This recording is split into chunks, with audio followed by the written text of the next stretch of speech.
Yo, what is up guys? Delboy here, aka Blue Collar Sports TV. Hopefully you guys are doing well. Apologies for the inactivity recently. Had a few things going on and quite frankly there hasn't really been too much to talk about in regards to boxing.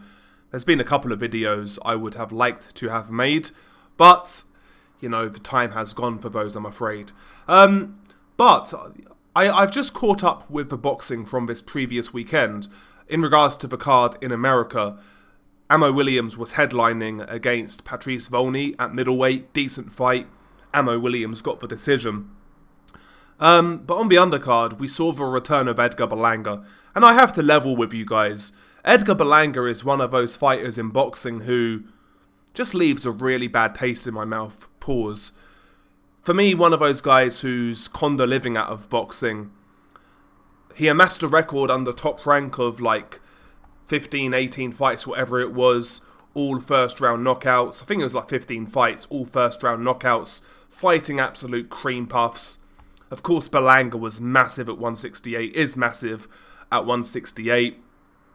Then towards the end of his top rank tenure, he struggled in certain fights, arguably lost to Marcelo Coceres, who is an Argentinian gatekeeper, struggled with Steve Rolls, who Golovkin demolished years prior, went the distance with Roma Angulo, went the distance with Jason Quigley, who, you know, has a chin made of paper mache.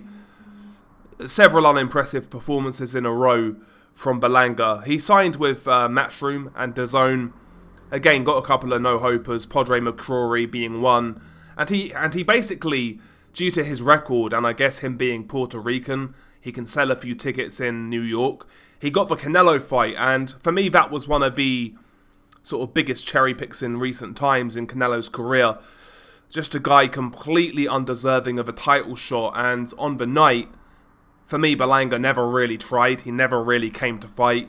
He came to see out the distance, and he did that. He saw the distance, and ever since then it's basically been Edgar Berlanga having a victory lap for a loss. And he came back this past weekend against a guy called Jonathan Gonzalez Ortiz. And, you know, the fighter safety crowd will love this one. This dude was a 35-year-old Puerto Rican heading into this fight. Good record on paper, 20 wins, 1 draw, 16 knockouts. Very good record on paper. But the guy, Jonathan Gonzalez Ortiz, prior to the Berlanga fight, had 2 fights in 2024. Against low-level competition. In fact, one of the guys he fought had a losing record in Puerto Rico. So he had 2 fights in 2024, and prior to that, he hadn't fought in a decade, in 10 years. He last fought prior to that in 2014.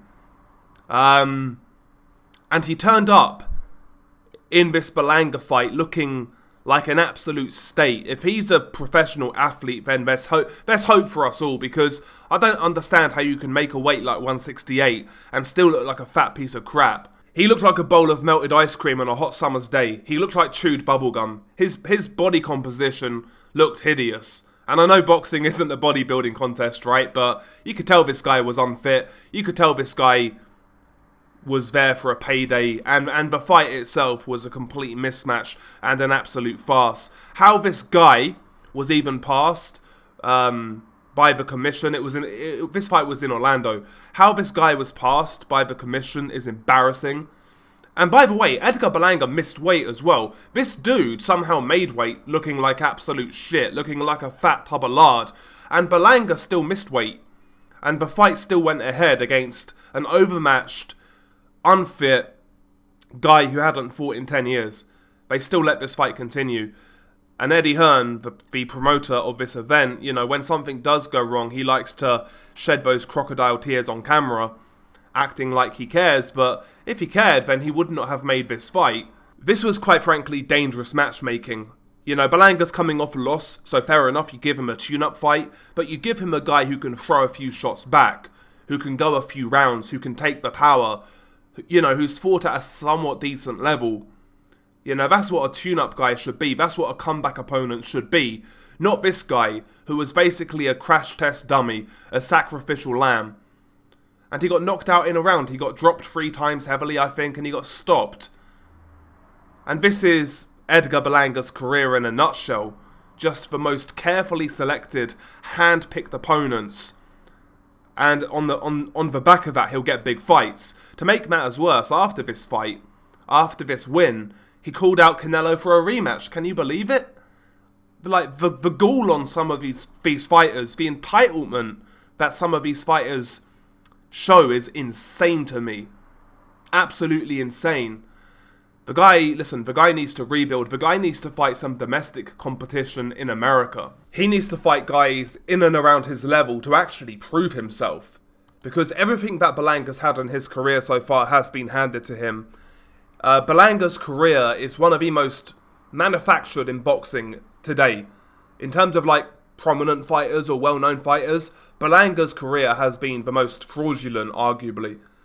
A guy who's been plucked and groomed to be a quasi-star, when in reality he's earned nothing of it. Again, bear in mind, the best guys he's fought prior to Canelo were Steve Rolls and Marcelo Caceres, or Martin Caceres, whatever his name was, the Argentinian dude, and he arguably lost that fight and struggled with Steve Rolls. So what level is Berlanga at? There's a reason he's fighting this sort of guy on his comeback. I want to see Edgar Berlanga fight a guy like a real contender like Christian Mbili. A guy like Diego Pacheco would be a good fight. Kevin Saggio, who is highly ranked in the IBF, would be a good fight. Listen, I'll even take the dude who knocked out Jaime Munguia, although I think he's rematching Munguia, so I'll scrap that one, but you know what I mean? Like, bro, this guy, man, and the matchmaking from Matchroom and Eddie Hearn was disgusting. Absolutely disgusting. It was an absolute farce. And not only should that fight not have been approved by the commission, but is there nobody on DAZN who has an eye for quality control? Because you see that guy on TV, it's not a good look. Imagine you're like a casual boxing fan and you see that dude. So what the fuck is going on here? Is there no quality control? Who signed off on him being an opponent? It's crazy, because the guy looked like an absolute state. You know what he looked like? You know, like, let's say it's the 1980s, and there's been some fat guy, he's been fat his whole life, and all of a sudden he gets AIDS. And he becomes gaunt and skinny, but you could tell he was once fat. That's what this dude looked like. He looked like he had some kind of disease, like wasting him away, but you could tell he was fat. The guy was an absolute fucking mess. Absolute mess, and the guy should not be in the ring at this level. It's quite that simple. And yeah, Berlanga, despite his limitations, was able to look good, and that's what the whole goal was.